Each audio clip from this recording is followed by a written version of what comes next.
Question নং 1 হু design the present national flag of India. এই প্ৰশ্নটোত সুধিছে ভাৰতৰ বৰ্তমানৰ ৰাষ্ট্ৰীয় পতাকা কোনে ডিজাইন কৰিছিল। ইয়াৰ ভিতৰত শুদ্ধ উত্তৰটো হ'ব অপশ্যন বি পিংগলি বেংকায়া। ভাৰতৰ বৰ্তমানৰ ৰাষ্ট্ৰীয় পতাকা পিংগলি বেংকায়া নামৰ ব্যক্তিজনে ডিজাইন কৰিছিল। কুৱেশ্যন নং 2 the famous hill station of Darjeeling is located in which state. এই প্ৰশ্নটোত সুধিছে দাৰ্জিলিঙৰ বিখ্যাত পাহাৰীয়া ষ্টেচন কোনখন ৰাজ্যত অৱস্থিত। তোমালোকক 4টা অপশ্যন দিয়া হৈছে। ইয়াৰ ভিতৰত শুদ্ধ উত্তৰটো কি হ'ব। ইয়াৰ ভিতৰত শুদ্ধ উত্তৰটো হ'ব অপশ্যন ডি ৱেষ্ট বেংগল। দাৰ্জিলিঙৰ বিখ্যাত পাহাৰীয়া ষ্টেচনটো ৱেষ্ট বেংগলত অৱস্থিত। কুৱেশ্যন নং 3 on republic day how many gun salute are awarded to the president. এই প্ৰশ্নটোত সুধিছে গণৰাজ্য দিৱসত ৰাষ্ট্ৰপতিক কিমান বন্দুক চেলুট দিয়া হয়। তোমালোকক 4টা অপশ্যন দিয়া হৈছে। ইয়াৰ ভিতৰত শুদ্ধ উত্তৰটো কি হ'ব। ইয়াৰ ভিতৰত শুদ্ধ উত্তৰটো হ'ব অপশ্যন বি 21 গান চেলিউট। গণৰাজ্য দিৱসত ৰাষ্ট্ৰপতিক 21টা বন্দুক চেলুট দিয়া হয়। কুৱেশ্যন নং 4 হু গিভ দি শ্লোগান জয় জৱান জয় কিষাণ। এই প্ৰশ্নটোত সুধিছে জয় জৱান জয় কিষাণ শ্লোগান কোনে দিছিল। তোমালোকক 4টা অপশ্যন দিয়া হৈছে। ইয়াৰ ভিতৰত শুদ্ধ উত্তৰটো কি হ'ব। ইয়াৰ ভিতৰত শুদ্ধ উত্তৰটো হ'ব অপশ্যন চি লাল বাহাদুৰ শাস্ত্ৰী। জয় জৱান জয় কিষাণ শ্লোগানটো লাল বাহাদুৰ শাস্ত্ৰীয়ে দিছিল। কুৱেশ্যন নং 5 which is the smallest union territory of India.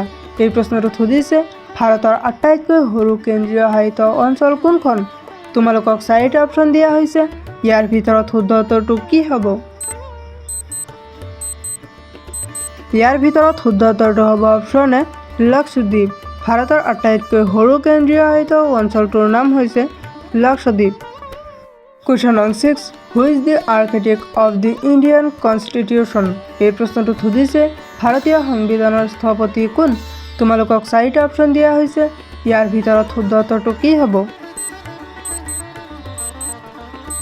ইয়াৰ ভিতৰত শুদ্ধ উত্তৰটো হ'ব option D doctor B R. Ambedkar. Question নং 7 the famous hill station Manali is located in which state. এই প্ৰশ্নটোত সুধিছে বিখ্যাত হিল ষ্টেচন মানালী কোনখন ৰাজ্যত অৱস্থিত। তোমালোকক 4টা অপশ্যন দিয়া হৈছে। ইয়াৰ ভিতৰত শুদ্ধ উত্তৰটো কি হ'ব। ইয়াৰ ভিতৰত শুদ্ধ উত্তৰটো হ'ব অপশ্যন ডি হিমাচল প্ৰদেশ। বিখ্যাত হিল ষ্টেচন মানালী হিমাচল প্ৰদেশত অৱস্থিত। কুৱেশ্যন নং 8 which state has the highest লিটাৰেচি rate in India. এই প্ৰশ্নটোত সুধিছে ভাৰতৰ ভিতৰত কোনখন ৰাজ্যত সাক্ষৰতাৰ হাৰ সৰ্বাধিক। তোমালোকক 4টা অপশ্যন দিয়া হৈছে। ইয়াৰ ভিতৰত শুদ্ধ উত্তৰটো কি হ'ব। ইয়াৰ ভিতৰত শুদ্ধ উত্তৰটো হ'ব অপশ্যন বি কেৰালা। ভাৰতৰ ভিতৰত কেৰালা নামৰ ৰাজ্যত সাক্ষৰতাৰ হাৰ সৰ্বাধিক। কুৱেশ্যন নং 9 who was the first women prime minister of India. এই প্ৰশ্নটোত সুধিছে ভাৰতৰ প্ৰথম মহিলা ৰাষ্ট্ৰপতি কোন আছিল। তোমালোকক 4টা অপশ্যন দিয়া হৈছে। ইয়াৰ ভিতৰত শুদ্ধ উত্তৰটো কি হ'ব। ইয়াৰ ভিতৰত শুদ্ধ উত্তৰটো হ'ব অপশ্যন এ প্ৰতিভা পাটিল। ভাৰতৰ প্ৰথম মহিলা ৰাষ্ট্ৰপতিজনৰ নাম হৈছে প্ৰতিভা পাটিল। কুৱেশ্যন নং 10 which is the first state in India to become 100% organise. এই প্ৰশ্নটোত সুধিছে ভাৰতৰ কোনখন ৰাজ্য প্ৰথম 100% জৈৱিক হৈ পৰিছে। তোমালোকক 4টা অপশ্যন দিয়া হৈছে। ইয়াৰ ভিতৰত শুদ্ধ উত্তৰটো কি হ'ব। ইয়াৰ ভিতৰত শুদ্ধ উত্তৰটো হ'ব অপশ্যন চি ছিকিম। ভাৰতৰ ছিকিম নামৰ ৰাজ্য প্ৰথম 100% জৈৱিক হৈ পৰিছে।